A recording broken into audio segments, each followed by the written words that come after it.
Hello ladies and gentlemen, and welcome to a Saturday afternoon episode of Ted's Blues Cellar with me, your most gracious host. Now, today we're going to be taking a look at something I've been looking forward to for quite a while. Now, you guys, as I said, will know from what I've said in yesterday's episode that recently I was away for 2 weeks. Now, just before those 2 weeks where I went away, my brother had come back from a trip away to France, and he brought me back a late birthday gift, which is this very fine looking bottle of beer, which is triple Secret Des Moines. I'm not sure if I'm mispronouncing that slightly, but it looks like a sort of archetypally sort of like Franco-Belgic blonde ale / beer, so I'm interested to try it because, as you guys will probably know, I do generally tend to quite like these kind of drinks. And yeah, it looks pretty good. It's 75 centilitres or 750 millilitres, so it's quite a big old bit of beer, definitely bigger than a pint. And it's 8% alcohol volume, so this is not weak stuff. This isn't, a normal pint of something like Cellar or, San Miguel or Amstel. Like, this has got a bit of a kick to it, and I mean, the thing is, I would say more about it, but obviously the vast majority of the writing on the labelling is in French, so I don't really speak much French, although it's one of the languages that I do really want to learn, particularly. I think particularly alongside Japanese, I definitely want to learn, and I also would probably want to learn Spanish at some point. It did win World Beer Awards in France, and its ingredients sound pretty nice and simple. It's just water, barley malt, glucose syrup, wheat and hops, so yeah, sounds pretty good to me. Yeah, I tried to see if I could read the description about it on the back, but again, I'm just like, my French is non-existent. So, as you can see here, it's this nice old-fashioned sort of like pulley thing to sort of like open the bottle up, so you don't need a more modern bottle opener. Oh, there we are. Nice. So what's good as well is once I'm done with this, I can just wash this up and reuse it as maybe a water bottle or a vase or something like that. So yeah, good stuff. Or even if I'm end up making my own cider or something like that, I could put it in here maybe. But anyway, as always, let's try and give it a sniff first to give ourselves a good general first impression. Oh god, that's a pungent smell. Well, not pungent, more so just very striking. It really sort of, the smell of this really jumps out and hits you in the nose.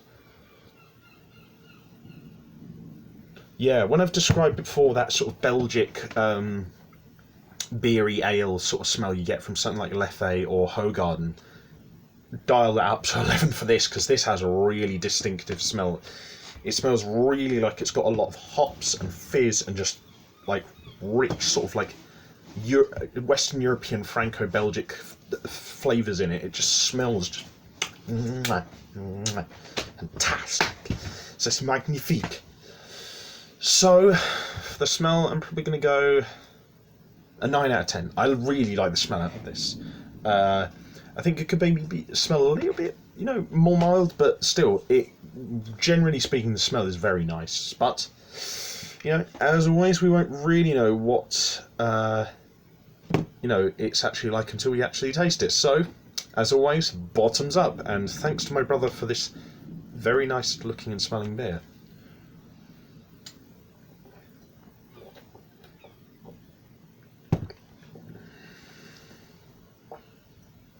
Oh.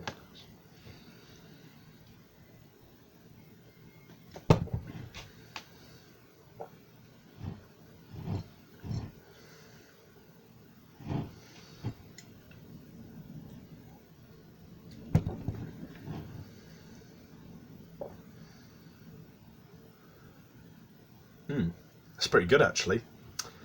It's definitely better than I thought it was going to be.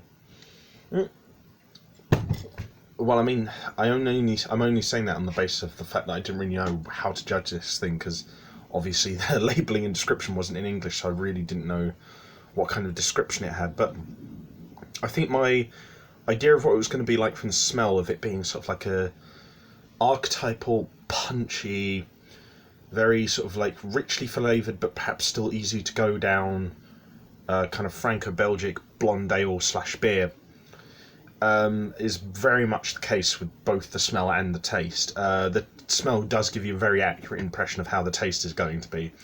And yeah, it's really nice. It's kind of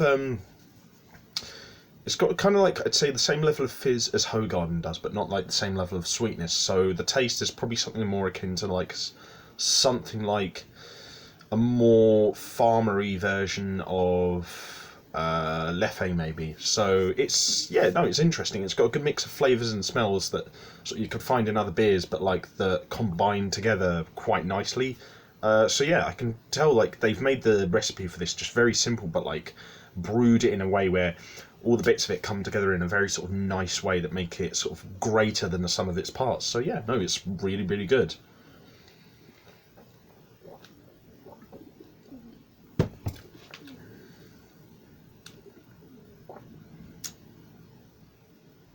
I'm going to give it a 9 out of 10 for the taste. I don't know.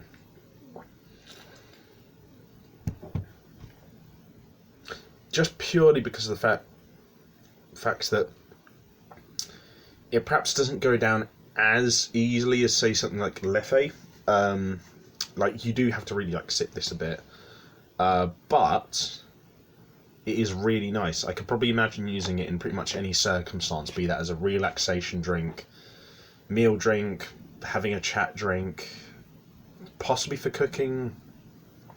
Maybe if you've got a hard enough stomach, maybe for a sesh drink or a pre-drink as well. So yeah, no, it's a very flexible beer. But the thing is, I really feel like it's probably best as like a meal drink or a relaxation drink, to sort of like really give it the respect and sort of like appreciation and thought that it deserves, because this is something that I really feel you have to savour as well. So yeah, no, it's a good beer. Really would recommend it for most circumstances, but take your time with it and sip it slowly and really appreciate it. Maybe have it with some nice like French fruit, like, I don't know, maybe even just some frites with some mustard, or just a honest bit of French Normandy sausage and chips with omelette, or just something really simple like that. So yeah, no, really nice, really well recommended. Definitely give it a buy. And yeah, I would thoroughly recommend it to most viewers. So yeah, as always, if you guys did leave a like, share, and if you guys did like this video, please leave a like, share, and subscribe. I've got to write down my outros at some point, because I'm just making myself look so unprofessional. If you have any future suggestions for episodes of Ted's Booster or any other videos on this channel, leave them in the comment section below and I'll see what I can do. Yeah, and if you want to show any extra support or see me doing anything else, check out my other social medias and YouTube channels in the video description below. And as always, have fun, stay safe, drink responsibly, know your limits, and I'll see you guys at the bar next time on Ted's Booster. And to my brother, thank you very much for this lovely, lovely drink. Take care, guys.